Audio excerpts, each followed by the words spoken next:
accusations that he was using a foreign substance on the ball, none of which were founded, and it never went anywhere Welcome beyond back the to Foley Field Stadium. postings on the social media. We are now in the last inning. First It's the strike from very Arachna, last one. facing Shellnut, Curlin, and Donay.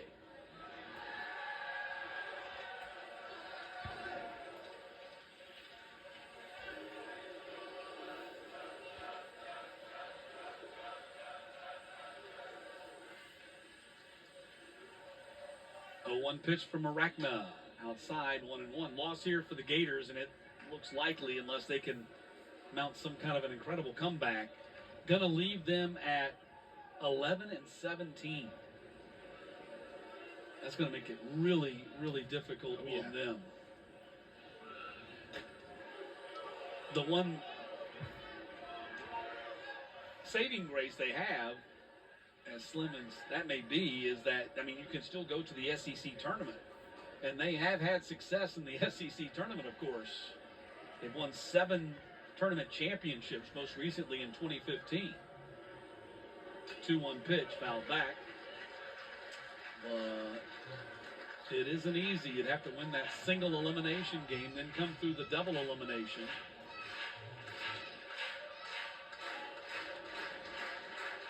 And you could theoretically do it in 4 games.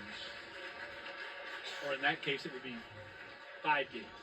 Yeah, with the coming play through the single elimination, 2-2. That's if you don't fall into the loser's bracket. I mean, if you fall into the loser, you play the single elimination. If you lose in the first game, then you got to battle your way through the loser's bracket. We're looking at, what, 6 games? Yeah, it's a long shot. Yeah, it would be 6 games. Because you don't play double elimination on Saturdays anymore.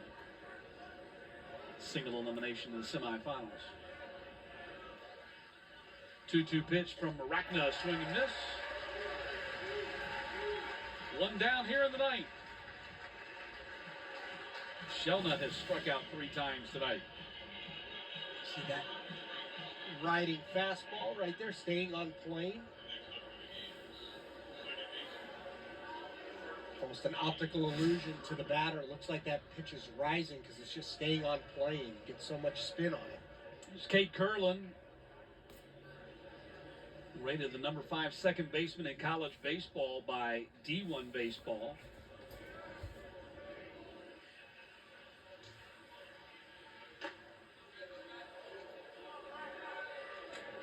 You know, Kyle Peterson's group, D1 Baseball, they just do such a great job of college baseball information dissemination. Absolutely. It's a nice resource to go to. 1-0 pitch, hit foul. And it's nice to have such a resource like that. We're now under the we're under the lights now. The collegiate level is just exploded in the last, really since 2020. I feel like it's helped out college baseball a lot. Shortening of the draft, a lot of guys are making it to college that normally would go straight in the MLB draft. So getting a chance to see these guys play at the amateur level. Called strike on the corner, and it's 1-2.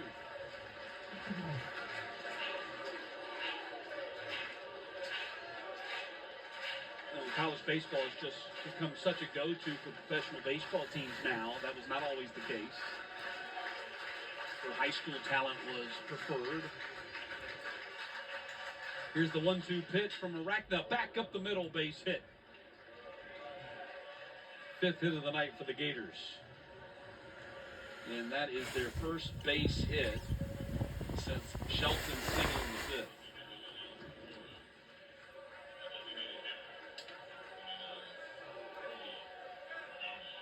I think a lot of things have contributed to that. Number one is how big and the college baseball game has become. But from the pro side of it, I think also the urgency. The draft's been shortened. There's fewer minor league teams. There's not as much patience in developing players anymore. You want players who come to your program, and when you're drafting players out of the SEC or the ACC or the Big 12 or the Pac 12, whatever the case may be, I mean, you're getting players that are probably close to many of them AA ready. Yeah, I'd say so, and they've played in high-leverage environments and situations as well. So they're accustomed to that part of the ball game. So the amount of time that you have to invest in that player will not be as much. At the same time, the amount of time that they invest in the player will not be as much either. There'll be a lot of guys in and out quick. Yeah, no doubt. Higher turnover, I think. And the advancements in strength training and the facilities as well. These guys are getting a great baseball education just from a metric standpoint. Here's the 0-2 from Arachna, and that is going to be ball number 1. Done belted homer back in the 3rd.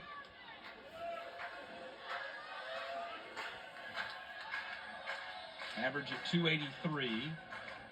That was his 11th homer back in the 3rd, his 23rd RBI. He has struck out his other 2 times, and now the count's 2-2 to Done. Has extended his on-base streak to 12 games here tonight with that home run.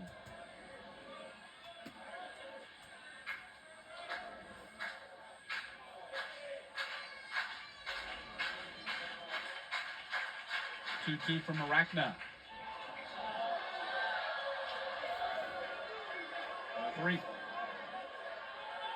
couple of close pitches in this at bat have not gone Arachna's way. 3 balls and 2 strikes. Arachna trying to get this one finished for Georgia.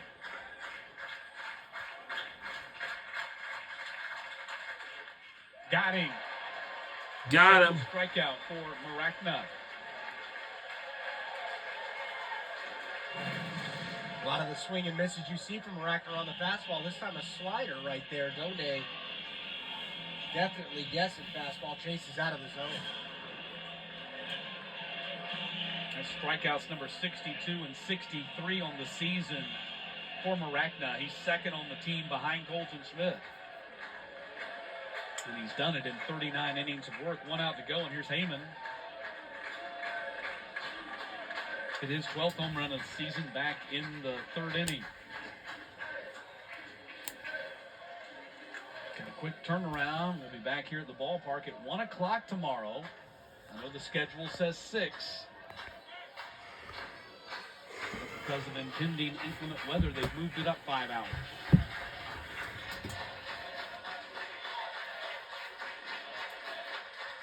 One-0 pitch from Arachna. In the air to center field.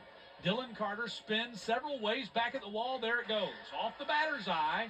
And Heyman has just clubbed his 2nd home run of the night. That's back-to-back multi-home run games for Heyman, having done it Sunday against Kentucky. Wow. And it's 9-4.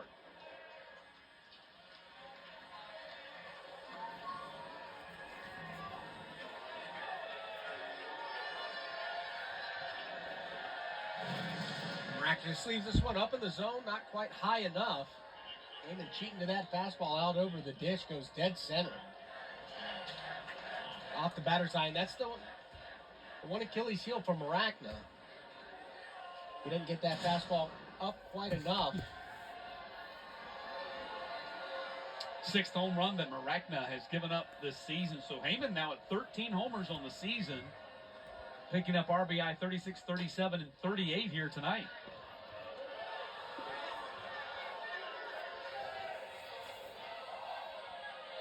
Dale Thomas.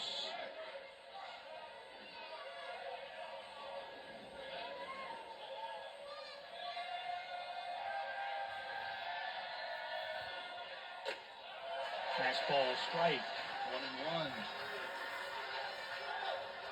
We do have activity in the bullpen. In case Arachna can't finish this one off, that might be, is that Robers? Looks like Chandler Marsh. Chandler Marsh, 31, not 32. Okay. 1-1. Called strike, 1-2. Now Arachna has him on the edge. Gators down to their last strike. This is it. This is it. If Florida Gators lose this last strike, that's it. Then we have 9-4 victory. Let's see. Can we pull this off? Can we pull this off? Back up the middle, off of Miraculous. Can we get him in some? Yes, sir! We won the game! 9-4 the final. As the Dogs improve to 39-12, 17-11 in the SEC, 29-3 at Foley Field. Gators drop to 26-26, 11-17 in the SEC. And a quick turnaround. I couldn't have scripted it any better. Colton Smith. All right, tomorrow we'll be right back here tomorrow at 1 p.m. tomorrow on SEC Network Plus. Dogs offense showed up as well. What a game. Come out on top.